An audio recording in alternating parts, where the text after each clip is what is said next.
everyone, and welcome to this November episode of this show called Miracle Conversations. I'm Brittany New, and I'm currently in Southern California. That's where I'm from. I've been living in Barcelona, Spain for the past 6 years, but this is where I'll be broadcasting from today. And I'm here with Dr. Dave Asomaning, who's all the way in Florida, and we just use technology to just meet across the world from wherever we are. Sometimes he's traveling, sometimes I'm traveling, and we love talking about miracle mindset. So that's what this show is about.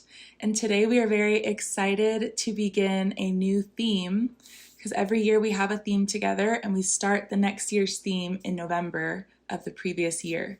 So our last year's theme was miracles, which was kind of like an obvious theme because this whole show is about miracles. But next year we're going to be talking about vision and how it pertains to miracle mindsets. So we're really excited to kick that off today. And how we do that is we talk about a lesson from A Course in Miracles and how it applies to CEOs and executives and other leaders. And Dave's going to tell you more about what he does and what his specialty is. And this is really his passion. And I'm just here to add a little more to the conversation, be a second voice, ask the silly questions sometimes. And thanks for joining us in this conversation today. So Dave, why don't you introduce yourself and tell us more about what you do?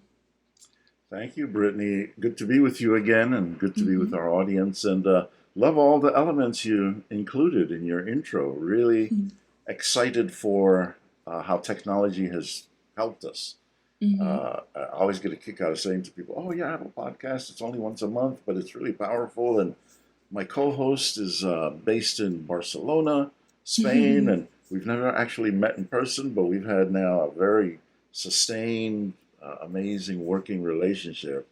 And now glad that we're able to do it with you in California too, and me in Florida. So yeah, so many wonderful things that you touched on. One more that I'd like to highlight too is that our theme on miracles for this whole past year was something that you gave us. You suggested that, and you were like, wait, we're talking about miracles. Have you guys done miracles yet?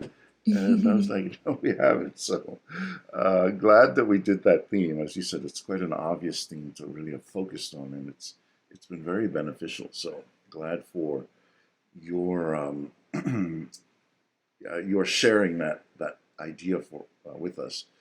We're gonna do vision this year, as you mentioned, and I kind of like to say a bit tongue in cheek that we did this topic in 2018 for the whole year on the study calls that I run. I do 2 study calls a month, and for A Course in Miracles specifically. And I don't have a single memory of what we covered when we did it in 2018. And I think part of that is that the whole process wasn't as structured as it is now. We weren't doing recordings of the process. It was just 2 study groups. We talk about the topic, and then that's it. So for that set of reasons, I'm excited to do this topic again, and then have a record of it, where any of us who want to can quickly refresh our understanding of what we've been discussing, either through the blog or the audio podcast or the video podcast. So it's a quantum leap in terms of using technology again to retain some of the best of our work. So with all of that, just a quick word. You already mentioned it. I'm an executive coach working with CEOs, executives, and entrepreneurs on miracle mindsets. I'm a recovering psychoanalytic pastoral psychotherapist. That's a bunch of stuff to say, a bit of a tongue twister, but I'm recovering because I don't think of myself as a therapist anymore, although there's a strong therapeutic element in the coaching work, but it's really executive coaching. It's working with people who have clear goals about, or want to develop clear goals about the legacies they want to leave, the impact they want to have, the organizations and enterprises they want to create. And over the last year and a half to 2 years, I've migrated into more and more of a high net worth arena with my clients. And that's been based on the kinds of referrals I've been getting, and then the high net worth clients that I've had, they're in different networks, and some of those networks require you to have a minimum investable base wealth of say $25 million. And so I've wanted to work with influential and very successful people, and that's been one of the miracles of the process is to have um, had the opportunity to do this miracle work with some of the people uh, in those cohorts, excuse me, who are interested in miracle mindset and have already achieved really amazing things. And Hmm. so I'm chuckling because um, one of the things I have on my vision board is to eventually work with billionaires and to have a healthy caseload of billionaires. And somebody trolled me on my Twitter one time and said, one of my Twitter accounts, and said, "You want to work with these successful people? What do they give to the world?"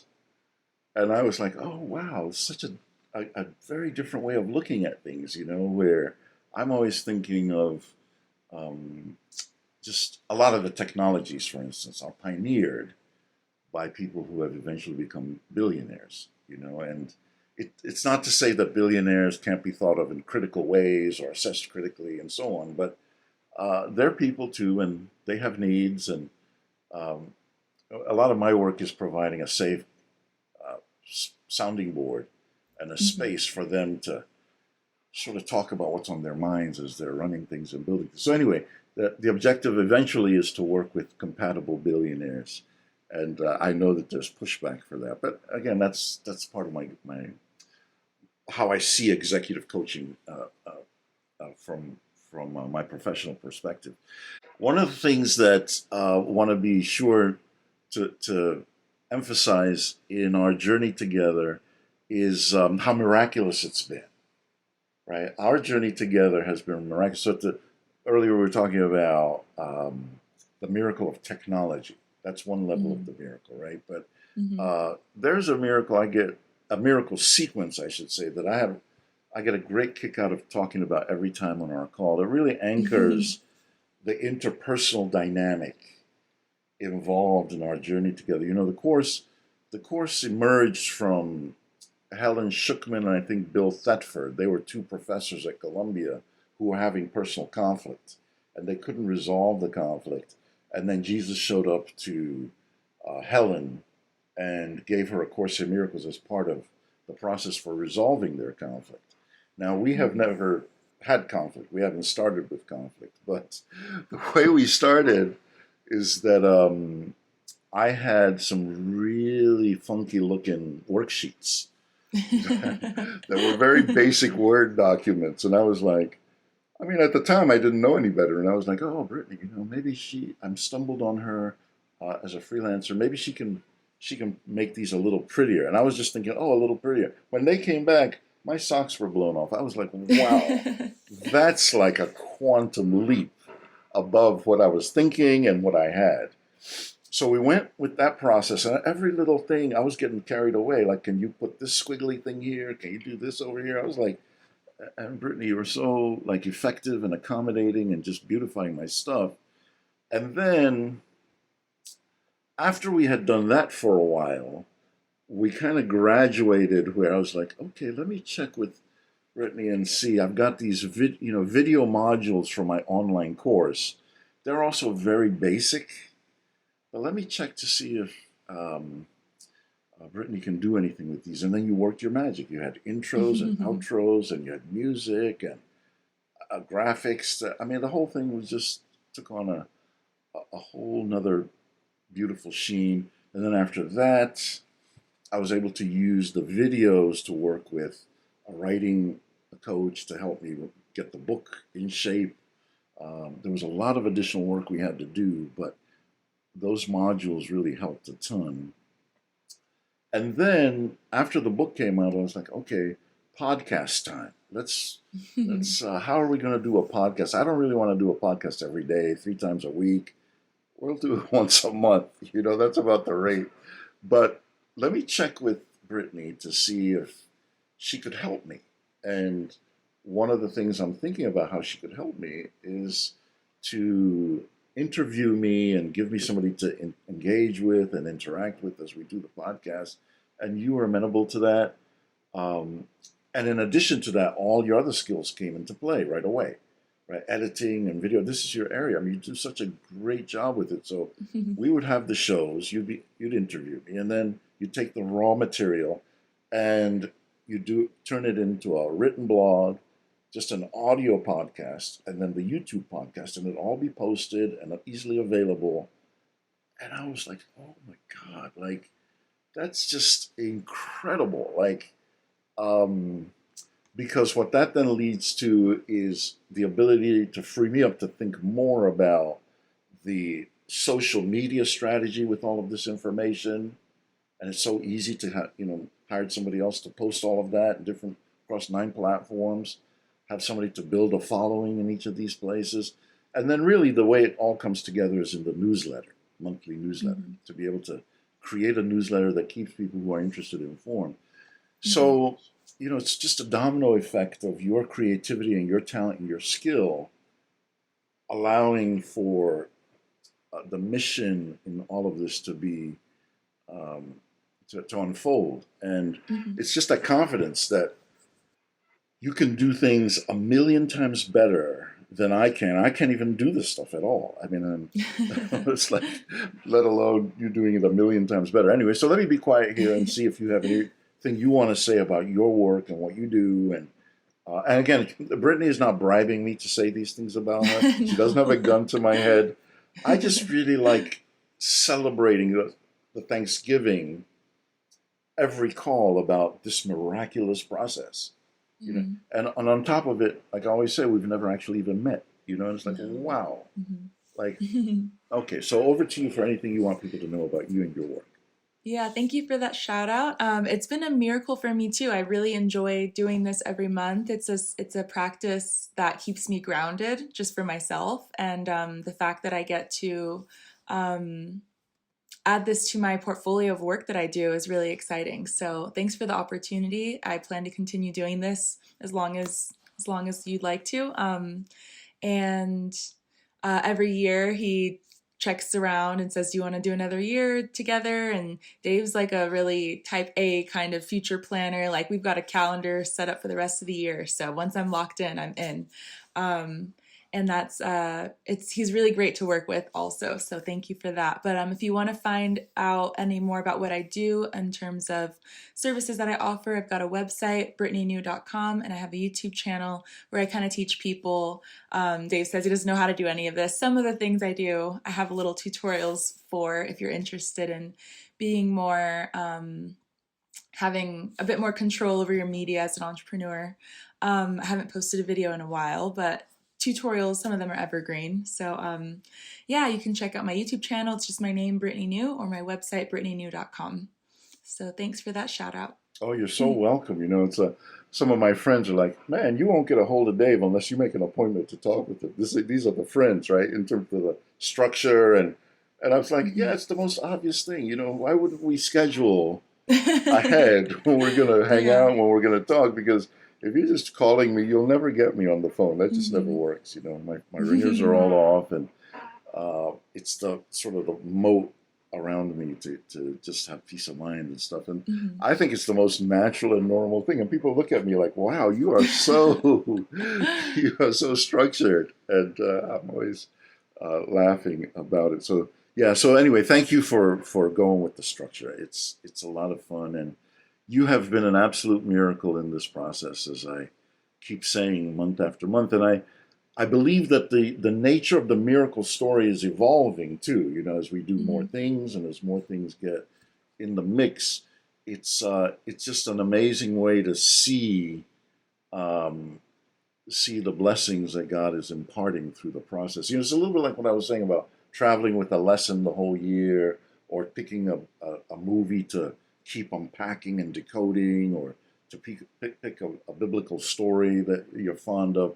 The more you live with it, the more organic the details are. And we have our own in-house set of miracles. So thank you, thank you, thank you. Brittany. Just amazing. So, with all of that said, as you mentioned, we are launching into our new theme, and we'll start with lesson 15, and we'll get into that lesson in just a minute. It's a short lesson. It has a very powerful uh, theme to it, which I think we'll see over and over again as we look at vision through the year. And just one more thing before we get fully into lesson 15. I wanted to highlight that I'm usually carrying a lesson, an additional lesson through the year, a lesson that I think about and ponder. And for last year, I did lesson 47, God is the strength in which I trust. And it became more and more of a meditation for me, lesson 47 from A Course in Miracles. And I loved it so much that I decided to do it again this whole year, this whole next year, use the same lesson as a meditation and just go deeper with it. So anyone who's interested can use that lesson or use your own lesson as a kind of a treasured uh, idea that you're carrying through the year. I sometimes with my clients will encourage the use of a miracle story or a movie. So movies like It's a Wonderful Life or The Preacher's Wife or The Bishop's Wife, which came before it, or stories from scripture like The Miraculous Catch, or I mean, there are just so many different thoughts that we can carry with us through the year to support and enrich our miracle mindset. Um, so there's all of that. Any thoughts or reactions, anything you want to say, and then we'll get to the lesson itself for today. Nope, that would be great. Yeah, sorry about that troll. That just, I mean, there's a lot of animosity against billionaires, but there's such a difference between like a socialite and a CEO billionaire. I don't know if that's where they were coming from. People forget that most billionaires have earned their billions. I don't know about most actually. I'm not sure, but Yeah, it's an interesting point you raise. I think yeah. that the emphasis of that trolling sequence was more they're parasites on society. You Hmm. know, it's sort of a bit of that cliche of however they got their wealth, it's probably illegal or underhanded in Mm. some way, shape, or form, and they're cheating somebody or stepping on somebody else's neck to get it. Mm. And why would you be wanting to help somebody like that? And the person was actually kind of thoughtful when I responded, and Okay. I usually don't respond. That they were thoughtful. And I said, hey, the way I look at them, they're people, and it's my opportunity to influence Mm-hmm. leaders for the better, Mm-hmm. right? And so, Yeah. whatever set of problems they're willing to share with me about their challenges, and Mm-hmm. some have hot tempers, some procrastinate, some are very competitive, and they know that they got to ratchet all of that down and be Mm-hmm. more humane and stuff. It's my opportunity Right. to take a bite at the apple, and Yeah. support. Yeah, so I was saying all of that, and they were like, "Oh, I never even thought of it that way." That's very different from being trolled by somebody who says uh, stuff to me like on the miracle side. Oh, you're just stupid.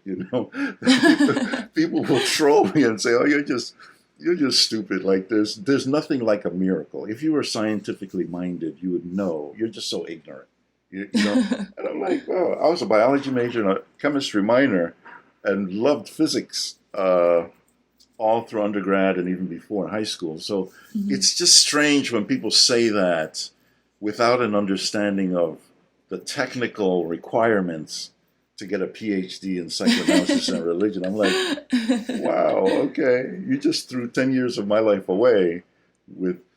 Again, I'm not hostile towards it. I've learned to be Mm-hmm. like, people can say Mm-hmm. whatever they want. I usually don't Mm-hmm. engage with those more extreme types of things, but again, it's good to know, to have the intel that people are hostile to some of these things, the Mm-hmm. billionaire side, the miracle side, and for a lot of times for good reason. Mm-hmm. Although I'm saying I'm trying to walk a fine line between the abuses and Mm-hmm. the sleazy and scammy things that have been done, about Mm-hmm. these topics. So, Mm-hmm. um, so, but it's funny. I always get a kick out of sharing. Like somebody was trolling me and saying, "Oh, you're just stupid," or People are so mean online. they really are. And there's different flavors. Like Twitter, the meanness on Twitter is really more like just sort of general paint painting broad strokes. The meanness on places like Reddit, people are thoughtful and smart, and they Wow, tear they other like, people apart. Yeah, exactly. So wow. it's going to different places when you want the flavor of the day about something. But anyway, so I digress. So lesson 15 is short, and I think we'll have a quick treatment of this. So lesson 15 jumps right into the thought here that I think is so interesting. It says, it is because the thoughts you think appear as images that you do not recognize them as nothing. You think them, and so you think you see them. This is how your seeing was made.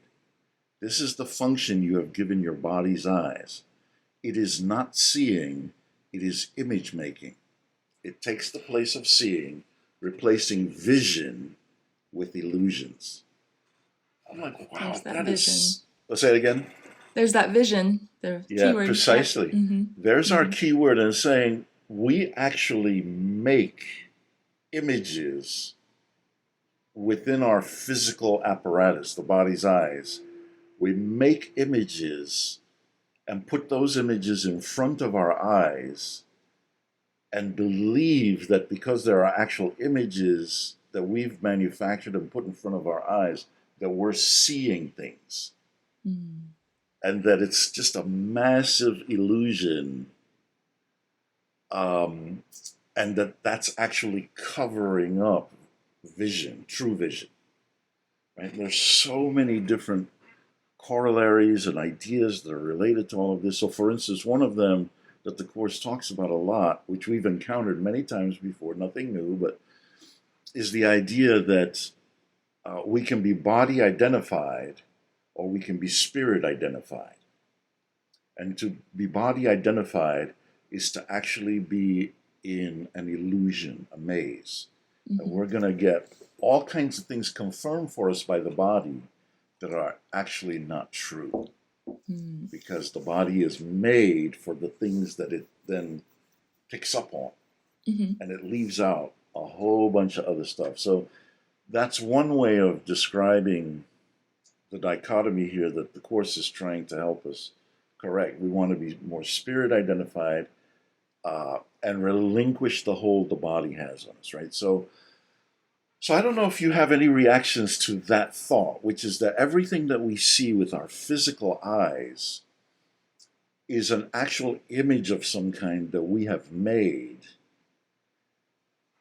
to replace vision. Mm-hmm. It's an interesting idea. I don't know if anything comes up for you, or yeah, not that you have to. I'm not trying to put you on the spot, by the way. Never doing that when I check in with you. But Yeah, curious. nothing specific comes to mind. But yeah, it's common knowledge that all of us have very widely different methods of perceiving things. Even in the physical sense, someone would notice all the red cars and someone would say, I didn't see a single red car. Both people would be correct. So, in that they didn't see or did see something in the same environment.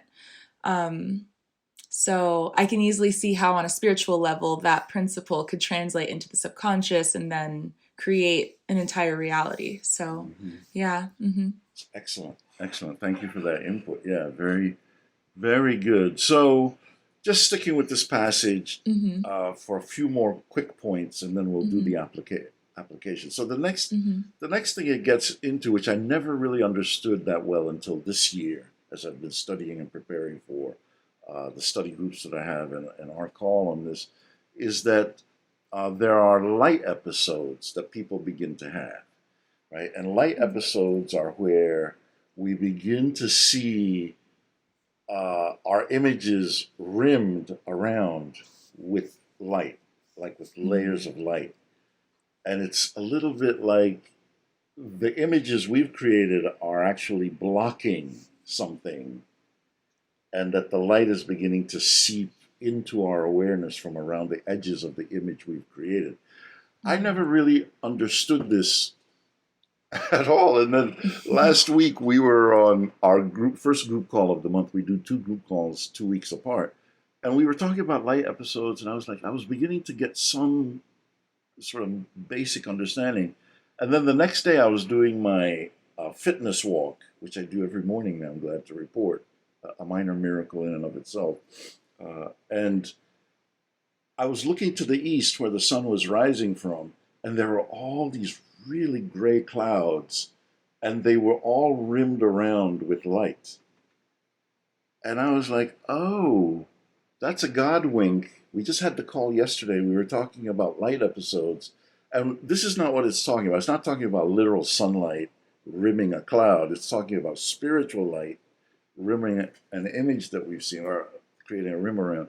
But I was like, I get it. I get it. It's like the sun is behind that image, and that's why you see the, oh, wow. It was just an amazing synchronicity. Yeah. So light episodes, right? We'll see them more and more, which means that this whole concept is breaking through for us.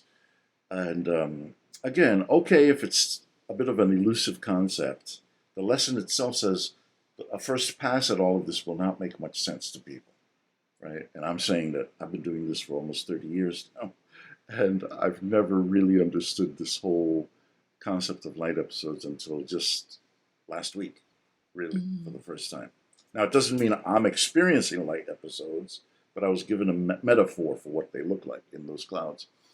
So the last thing for today from the passage then is the exercise, right? So it says, in practicing the idea for today, repeat it first to yourself and then apply it to whatever you see around you, using its name and letting your eyes rest on it as you say, this computer is an image that I have made. That car is an image that I have made. That door is an image that I have made. That's just the practice for this lesson. Pretty cool lesson. Now, I'll hasten to add that lesson 14, the lesson just before this lesson, which is not the focus of what we're doing, gets us to practice the same thing, but with all the horrible things that happen in the world. Right? So we would say something like that God did not create that airplane crash, therefore that airplane crash is not real. God did not create the cancer that my friend is dying from, so that cancer is not real.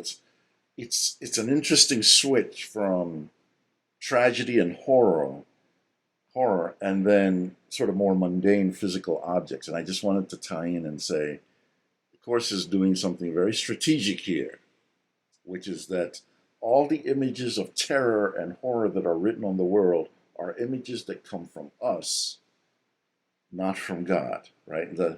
Again, not to get controversial, and I'm not, you know, I forget her first name, but Rapinoe, the captain of the U.S. soccer women's team, she tore her tendon in her heel or something, I guess in her last game, and she was out in 3 minutes. And during the press conference after, she said, that really proves that God does not exist.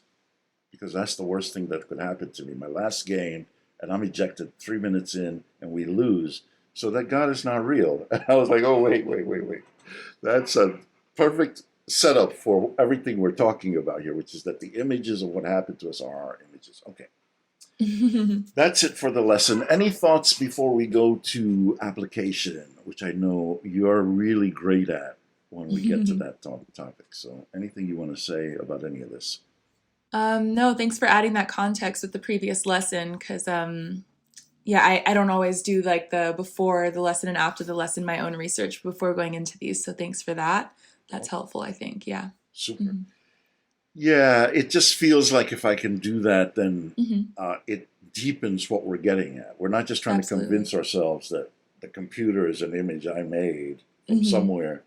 The whole point is to help us overcome suffering. So, in terms of the main point of application that you're always helping me to get concrete about, which I love, the application that we're going to carry through this whole thing, I think, this whole year, basically boils down to something I use in my coaching a lot with my clients, where I say, One of the fastest ways to get out of a pickle, a difficult circumstance, a trial, a tribulation, a nightmare, is to use course principles and other principles to think of the nightmare as a movie, a horror movie we're projecting, Mm-hmm. right? That kind of captures all these thoughts that we're talking about today, right? And so if a client can begin to say, um, I'm having a difficult time with my client, or I'm having a difficult time with my kids or my spouse, or I'm having a difficult time with our stakeholders and our shareholders, and our price is dropping, and whatever it is that's painful or terrorizing or fear filled is something that is being projected from the client's mind as their horror movie. There's Mm-hmm. something in them that's making that movie appear in their experience. And the reason this is such an exciting idea is that if it's my movie or my client's movie, then we can begin to experiment with switching channels and getting a better movie. Mm-hmm. Like a Hallmark type movie rather than a Mm-hmm. horror channel kind of movie. On my different streaming things, I always stay away from those. I'm like, I'm trying to watch the nice wholesome things. Although I do Mm-hmm. like revenge movies, but they're not horror movies. That's a whole separate topic. But so so but why are you advertising these creepy things on this channel that I'm on? I'm like, I mute the sound, switch the picture. I don't want to see that movie. So it's a Mm-hmm. little bit the same with the different terrifying things that come upon us as human beings, whether they're Mm-hmm. health challenges or money challenges or career challenges tied to money or relationship challenges or just existential meaning challenges. That by digging into this whole idea that we are actually projecting what we're experiencing as these images, illusory as they might be, we can go inward and release different images. Mm-hmm. More on that as we go through the year. But any thoughts on your end about any of that? No, just to add to that, when we talk about changing the movie in this show, we have like many, many techniques about how to do that. So if you're new to this and this is like your first time listening to this show, um, the whole previous year, every month starting from November last year, were different sections of Dave's book, Nightmares to Miracles, which goes into depth about all the different ways that you can change this movie. So we're probably not going to get into all the specific techniques today, but that's what this show is all about. So today we're kind of like how to diagnose the problem using the concept of vision. So yeah, just wanted to add that. Mm-hmm. So beautiful. Thank you for teeing that up because Mm-hmm. we are indeed just setting the tone for the rest of the Mm-hmm. year Mm-hmm. about how powerful I believe the course is Mm-hmm. about trying to help us understand that we're making the images of pain Mm-hmm. that we are suffering from. Mm-hmm. Now, you and I talk about this a lot behind the scenes, and we did today, where we're not trying to victim shame or blame, Mm-hmm. right? If somebody has a terrible movie going on, financial movie, addiction movie, uh, legal problem, whatever it is, sexual problem, rape, abuse, torture, trafficking, any of those type of things, we are not ever blaming or shaming the victim. We're just saying that this is a tool that can be enormously helpful on a deeper spiritual level for helping us pop out of Mm-hmm. the movie channel that we're on. And Mm-hmm. that the steps for today, and then we'll just conclude, but the steps for today in terms of application are I am 100% responsible for the movie I'm in. It doesn't mean I'm responsible for being abused within the movie or for the abuse the person is inflicting on me. It just means I set this up somehow to suffer unconsciously. Number two, I am ready to relinquish my suffering, release it, let it go. I don't need to own this. I don't need to prove that somehow my suffering makes me more worthy or makes me stronger or any of that. I could just switch to a, a level of reality in which the suffering is gone, just like when I wake up from a bad nightmare, right? We don't Mm-hmm. spend endless amounts of time saying, oh, you had this nightmare. Wow, you're such a jerk in the nightmare. And you were doing this and you were doing that. And you brought it on yourself. And I mean, it's useless. It's fruitless to do that. We're just saying you can wake up if you want to Mm-hmm. wake up from the nightmare. And to your point, it's not just some glib thing that we're doing. It's deep psychological processes and spiritual processes to help with that awakening.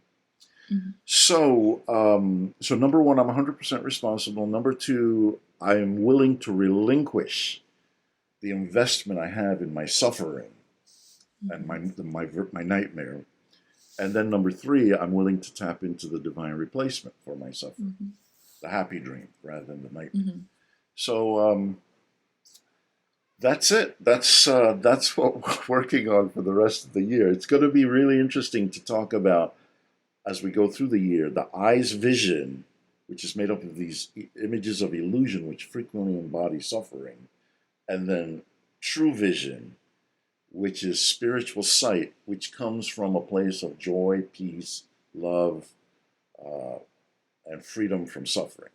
So, Brittany, thank you so much for helping me bring this out today.